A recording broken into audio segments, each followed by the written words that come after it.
I suddenly noticed a doll in the back seat of a car that looked exactly like the one the serial killer always left at crime scenes on TV. The owner of the car was inside ordering at the fast food place where I work. I immediately told Mike the cook and Jenny about my discovery. Jenny thought I was overreacting, probably just a coincidence. But Mike said we should find a way to check it out, especially since the reward for this serial killer was $250,000. The problem was the guy was sitting right there eating, so there was no way to check his car. So I walked up to him and accidentally spilled coffee on his pants. As the man cursed and headed to the restroom to clean up, I grabbed his car keys and rushed outside. But apart from that doll, there was nothing suspicious in the car. I decided to check the trunk, hoping to find something.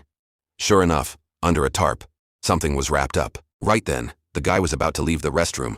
In a panic, Mike grabbed the door handle from the outside. The man inside started yelling as he couldn't get out.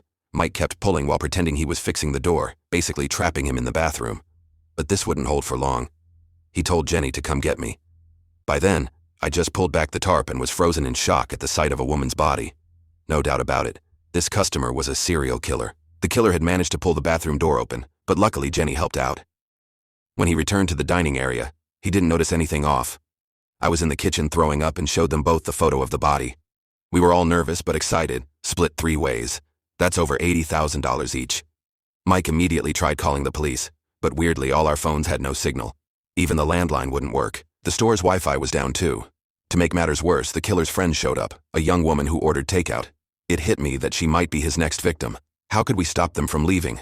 Jenny had the bright idea of offering them a free meal combo, but it didn't work. They were still ready to go. In desperation, I swiped the car keys again. When the killer realized his keys were missing, he got suspicious immediately and suspected I'd taken them while cleaning. Mike cleverly played along, saying they might have been thrown out by mistake, then led him to the back alley to look through the trash. The killer saw through the trick. Just as they were fighting it out, Jenny showed up and knocked the killer out with a trash can lid. Together, they tied him up in the office, but we'd forgotten about the killer's female companion. She noticed something was wrong and burst in, thinking we were running some kind of criminal operation. In her panic, she tripped and knocked herself out. The commotion brought in another customer who'd been eating in the restaurant. Thankfully, he patiently listened to our explanation. The old man said the priority was to call the police immediately and let them handle it. He mentioned he happened to be an electrician and asked Mike to show him where to check the phone lines. I went back to the dining room to handle the impatient customers, while Jenny stayed to guard the killer. Seeing the man couldn't breathe properly, she removed his gag. The killer immediately shouted that he wasn't the serial killer. He'd stolen the car. Just then, I noticed something blinking in the corner of the restaurant, coming from the old man's backpack he'd left on an empty seat. I opened it and found a device I didn't recognize. When I turned it off, the cell phone signal suddenly came back. Meanwhile, Mike in the back alley had just discovered the cut phone lines. Unfortunately, the old man was the real serial killer.